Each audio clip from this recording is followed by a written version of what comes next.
Chapter 26. "How's it going down there?" Luke said. "Don't ask," Lando said. "I'm going to see what I can whip up in the galley. You want something?" "Yeah. How about a beaker full of battery acid and bug poison?" Luke shook his head, stood, and headed for the galley. Stopped suddenly as if he'd been touched by a cold hand. "Master Luke, are you all right?" Luke ignored 3PO. There was a disturbance in the Force, a dark blot on its perfection. It felt familiar somehow. Uh-oh. Luke turned and hurried back to the service well. "You'd better get it fixed fast, Lando." "What's the hurry?" "I think we're about to have company." Lando poked his head up over the edge of the well. "What? No way anybody could find us out here." "Yeah? Wanna bet?" "Oh man, don't even say what you're thinking," Lando said. "Huh?" "Don't say I've got a bad feeling about this." Luke stared at him. Lando disappeared back into the service well. "I'm hurrying! I'm hurrying!" Luke headed for the cockpit to check the sensors. If it was who he thought it was, hiding in a clump of rocks wasn't going to do much good. You could run, but from some things you couldn't hide. Xizor was pleased. The young woman sitting across from him, backed by her furry bodyguard, was every bit as delightful as he had hoped. Even more so. Thus far they had spoken of trivial things, in generalities. He pretended to be honored that she was a High Alliance official come to call. She pretended that she wasn't disgusted that he was a criminal. And in fact, it didn't really matter what she felt, now that she was here in his grasp. No, the thing now was how best to proceed with his courtship, if he could think in such terms. Already he had allowed some of his potent pheromones to seep into the air. He'd fought hard to keep his skin color from altering too much, but there was a definite warm glow to it. The Wookiee didn't seem to notice, but Leia had responded to the chemical attractants he exuded. She felt drawn to him. He knew this from long experience with women. He was not unattractive to look at, and with the added lure of his enhanced hormones, it would take a very strong and very determined humanoid female to resist him. As a young man, he had felt the pull that Leia was now feeling. Faline women had their version, and it was hard to ignore when one of them blossomed for you. Like a hothouse flower sending its fragrance into the air, Faline pheromones swirled and wrapped anyone close enough into their urgent embrace. As strong as a Durasteel vice. If Leia had any sensuality whatsoever, she could only pretend that she wasn't attracted to him, as she now tried to do. He had to give her credit. She was not volunteering how she felt. But the flush of her cheeks, her slightly faster breathing, her yearning, all were obvious to one who had seen them 1,000 times before. To one who knew how to spot the signs and use them to his best advantage, as did Xizor. And use them he would. "You must be tired from your trip," Xizor said. "You should refresh yourself, change clothes, relax a bit before we delve into serious matters." "I didn't exactly bring my wardrobe with me." Xizor waved a hand and affected a man of the galaxy smile. "Such things are easily remedied. I'll have Hausman show you to your quarters. We have had other visitors from time to time, and a gracious host looks after his company's needs. Perhaps there are a few articles of clothing you might find acceptable in your room. I have pressing business to which I must attend. Refresh yourself and rejoin me in a couple of hours." Leia glanced at her bodyguard, then back at him. Xizor favored her with his sexiest smile. She looked flustered. "Yes, all right. We are a little tired." Xizor waved his foot unseen under his desk, and a sensor there transmitted the motion to a paging device implanted in Hausman. The door opened, and the bald servant stepped into the room. "Show Princess Leia and Chewbacca to their rooms." "At once, Prince Xizor." After they were gone, Xizor sat, breathing slowly and deeply, enjoying the feel of imminent victory. Before their next meeting, he would do the meditation and exercises that brought his hormonal essences into full array. An excited Faline who loosed his full pheromonal arsenal was, for all practical purposes, irresistible to a member of the opposite sex. It did not matter what a woman's stance was on fidelity, that she had been a faithful partner to another for years or decades. Faline pheromones were more potent than the strongest spice. Leia might want to resist him with her mind, but her body would ache for him. There was no antidote, save one. Xizor smiled. He would enjoy administering the single antidote to Leia. He would enjoy it very much indeed. Leia was shaken. As Hausman led her and Chewie down another convoluted hallway, she had to take several deep breaths to calm herself. What had that been all about? That that emotional attraction that rolled over her like a tropical ocean breaker. Sure, Xizor was good looking in an exotic kind of way, but she'd never before been one to stare dumbstruck at a handsome face. What she had felt, what she had wanted to do, well, that wasn't like her at all. Besides, she was in love with Han. That wasn't something you just put into a freezer when you saw an attractive man. Faline. That wasn't right. Then again, she couldn't deny she'd felt it. The alien called to her somehow. It had been like a punch to the solar plexus. It had knocked the wind out of her. Well, no matter. She blew out a sigh. She was back to normal.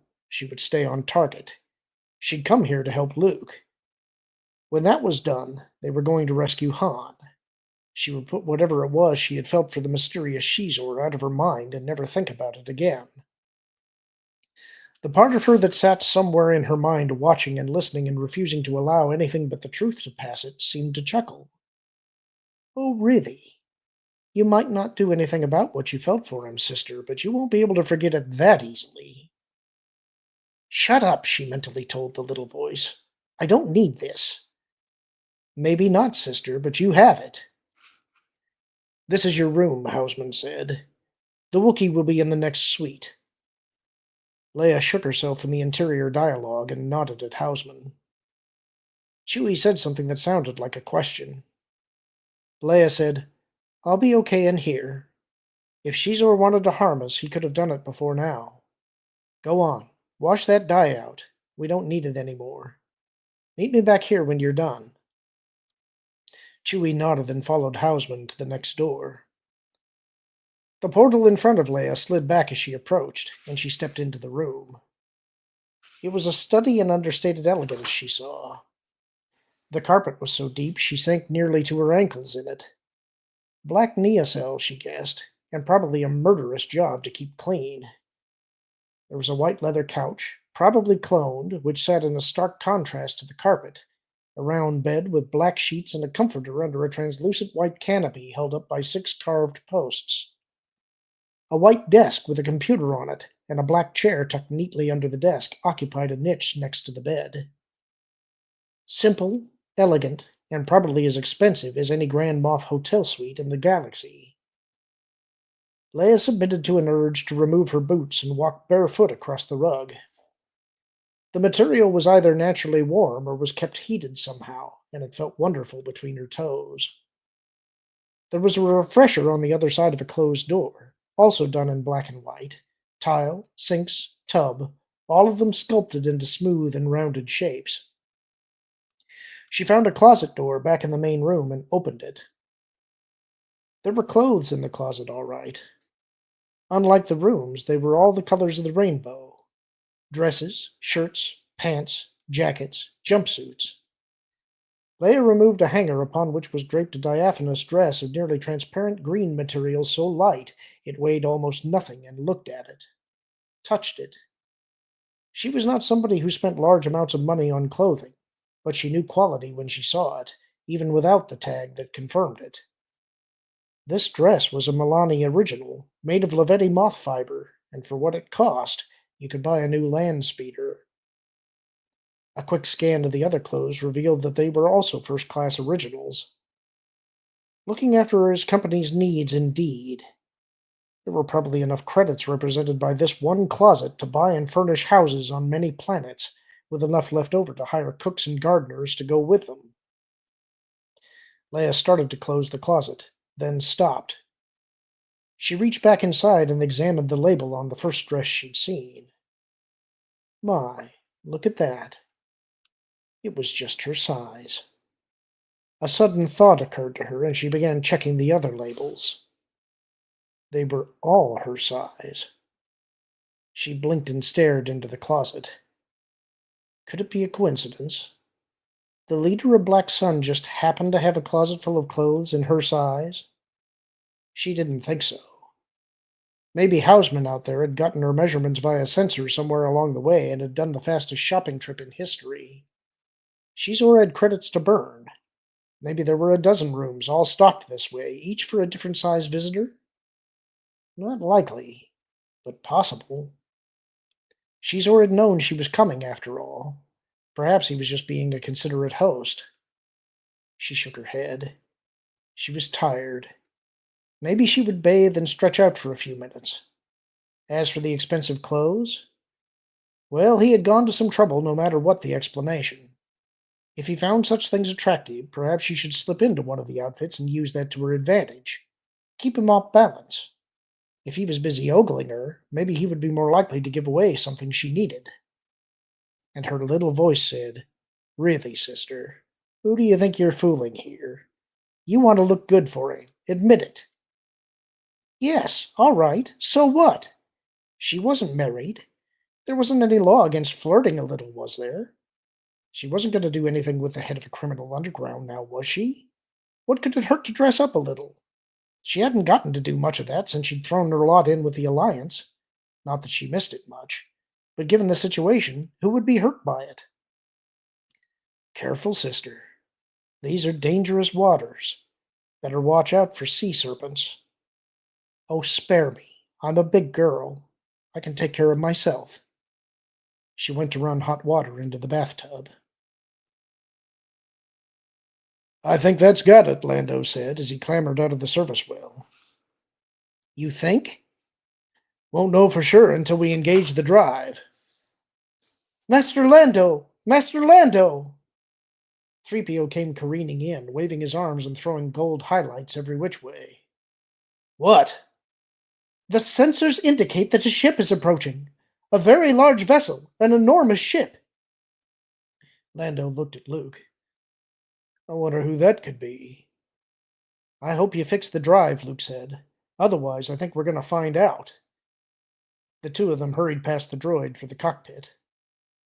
On the way, Luke felt that cold touch reach him through the Force. He knew who it was. The only question was, could Darth Vader feel him as well? "Lord Vader?" Vader stared through the viewer at the rock field ahead of them.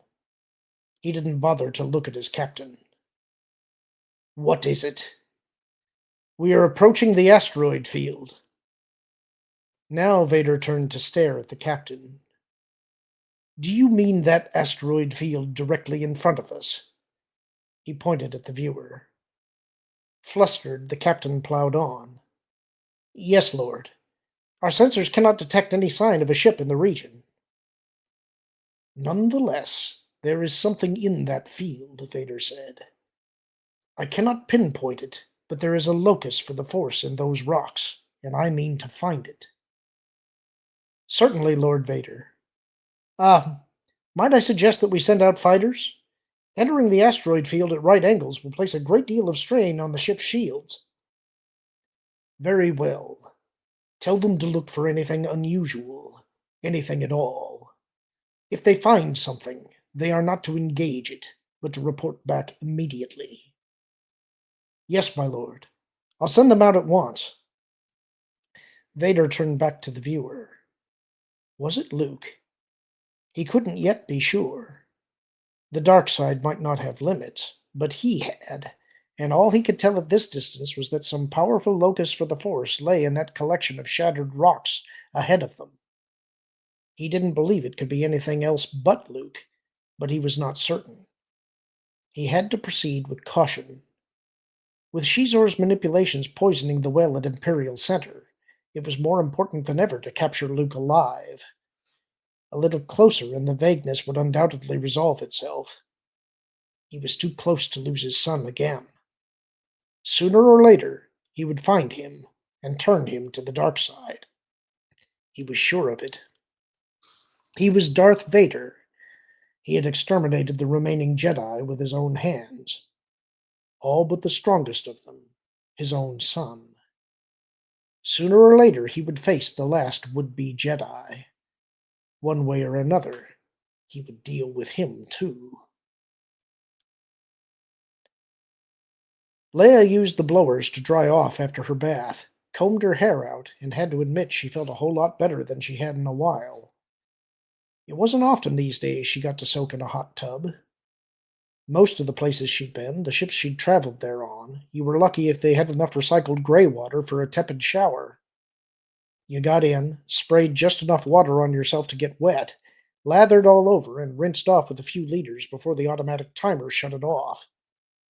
It was better than nothing, but not nearly as much fun as stretching out in a vat carved out of black marble full of steaming water so hot it turned your skin red. That had to be one of civilization's best luxuries.